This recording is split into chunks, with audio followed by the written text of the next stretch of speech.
I'm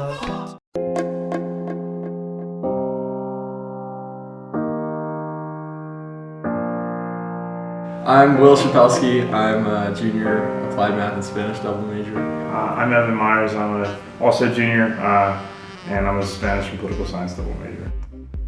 Paladin Conversation Partners is a program that we started on campus, almost over a year ago now.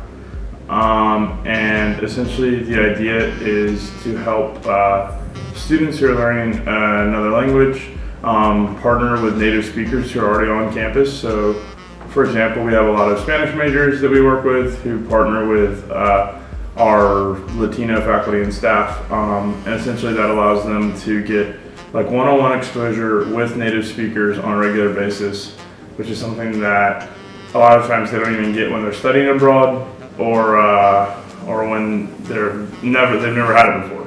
And so we think it's really valuable. One day I was talking to one of my professors, and he told me that there was a custodian who worked in Furman Hall. This is a Spanish professor. He told me that there was a custodian who would clean in the evenings in Furman Hall in the modern language department. And she was from Poland, and his grandfather was from Poland, and he grew up in his dad grew up in a Polish neighborhood in Detroit. And so they connected over that.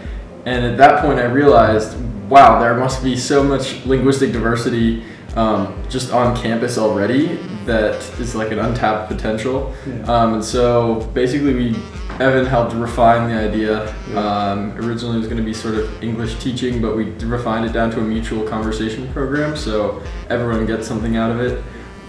So right now we run it twice. So we ran a pilot program last spring, and then we doubled in size this fall. We went from about around 18 or 20 participants in last spring to closer to 30 or 40 this fall. That's discounting staff and students. And so moving forward, we were really encouraged by those numbers and by that growth. And then moving forward, we're actually hoping to kind of turn it into a business. On Furman, it's certainly more of I would call it somewhat like a student organization or a nonprofit or something like that. But we're hoping to kind of turn it into a business and help develop some software to sell to other universities to help them set up similar communities of learners on their campus. So last year we actually got approval from the IRB to do research on our program. And so we can actually tell you the exact measures that increased, that improved. We did surveys before, during, and after. And just in 4 weeks, we saw that students' ability to converse in a second language, their likelihood to interact with non-native speakers of their own language increased, and their comfort level using their second language increased. And so those are all they were very measurable things. And we saw them increase in only 4 weeks. Yeah. And so we'd love to see what it looks like on a larger scale, but we know that it works. Yeah, we know that it works, and the metrics indicate that, but also like the testimonials we get. Yeah. Will and I actually both participate in the program and on top of running it. And I know that we both had really powerful experiences with our partners. I worked with a Macedonian guy named Sam. He's a carpenter on campus, and just getting to learn from him about what life was like for him and his family, not only in Macedonia, but also when they came to the United States. His dad was a baker, again, in one of these kind of Polish or Slavic neighborhoods in Detroit.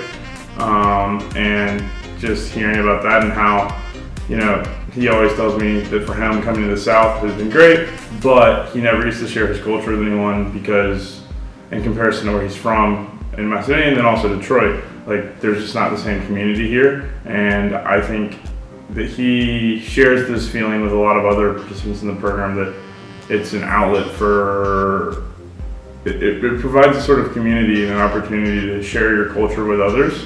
And that's an opportunity that a lot of times they want to get otherwise. So I think that's probably my biggest takeaway is that we're giving people a space to share things that are really important to them in a part of the world where they might not otherwise be able to have those conversations. So we're sort of fostering diversity and inclusion through that experience, I think.